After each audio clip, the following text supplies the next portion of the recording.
Can't hear me? There it is. Awesome. Here we go. Welcome to the Cookies and Cream Dialogue of Faith. My name is Asti and I'm from LaGrange, Georgia. I go to LaGrange College. And today we're talking about some fun food, fellowship. Here we go. So, to start off with, I want you guys to close your eyes, all right? We're going to close our eyes. We're going to think about your favorite food. Think about all the characteristics of your favorite food, why it is your favorite food. Think about the taste, the flavor, the presentation of like how it's on the plate, how it's presented on the plate. Think about who makes it best. Think about this food and the time that you eat this food, whether it's breakfast, lunch, dinner. Think about all those different things. All right, you got it? All right, now you can open up your eyes. All right, did anyone instantly just get hungry? These are some of my favorite foods. We've got watermelon, we've got chicken, we've got steak, sushi, all these different things, right? These are all some of my favorite foods. And I say this all because growing up, I was blessed to have a mom who went to culinary arts school, and she got her culinary arts degree, so that's just simply saying that she's a chef. And I was blessed, like I said, to come home from school, from playing sports and being involved in school. I had a hungry stomach. I was very hungry, and coming home, I came home to a meal, a home-cooked meal, and Mom put her elbow into it. She put her love into her food. And so, I really saw parallels to how I see God through food. And so one of the things that I enjoyed the most was seeing everyone come to the table for mealtime. That was very unique for me.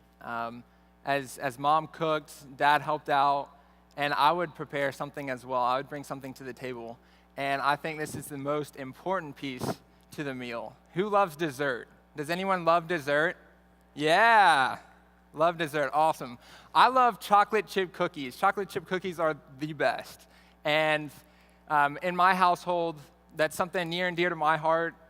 Chocolate chip cookies, I would make almost every other night. It's just something's beautiful about chocolate chip cookies. I would go into the kitchen and prepare and turn on the oven, 350 degrees Fahrenheit, exactly.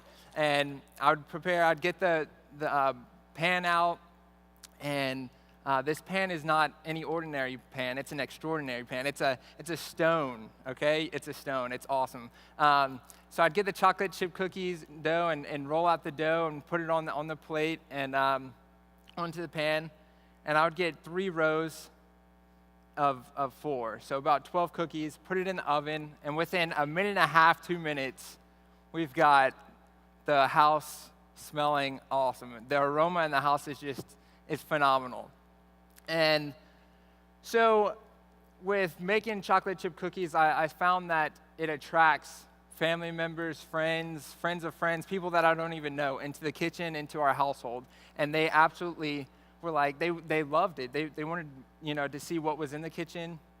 And so they would come in and, they're just like, ooh, what is that cooking? And I'm like, wait for it, just wait for it.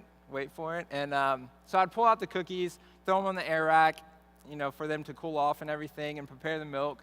And they're all like trying to grab a cookie and can't touch it yet. The process isn't done yet. So I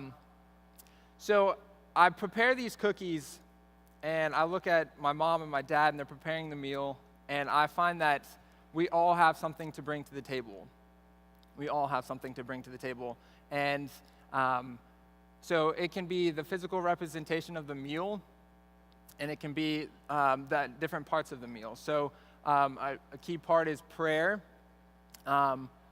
For a meal, we open up in prayer, and we invite the Holy Spirit to be with us and to be in our conversation. And we also pray for the meal to nourish our bodies. So the food that we eat nourishes our bodies and our souls in it. And so prayer is important. Service. Okay, so the service behind the meal, who prepared it, who made it, but then also service as we all come together, we give our time and effort in that conversation. And then the third thing is communion, or koinonia. It's a Greek term, koinonia, meaning communion or fellowship. And that is a huge part. That's kind of like where I see the parallel to see God through the ministry of making food. And so, as Acts says, all the believers were united in heart and mind, and they felt that what they owned was not their own, so they shared everything that they had, everything. And so, growing up in my household, I definitely saw that. Whatever was in our household, whatever it may be, food or not, we all came to the table and we shared something. Whether it's something about life, it can be ups, downs, it can be, happy, it can be sad. I saw tears, I saw all these different things. And I think that's very important because we all are going through something in life, and it's important that we bring it to the table.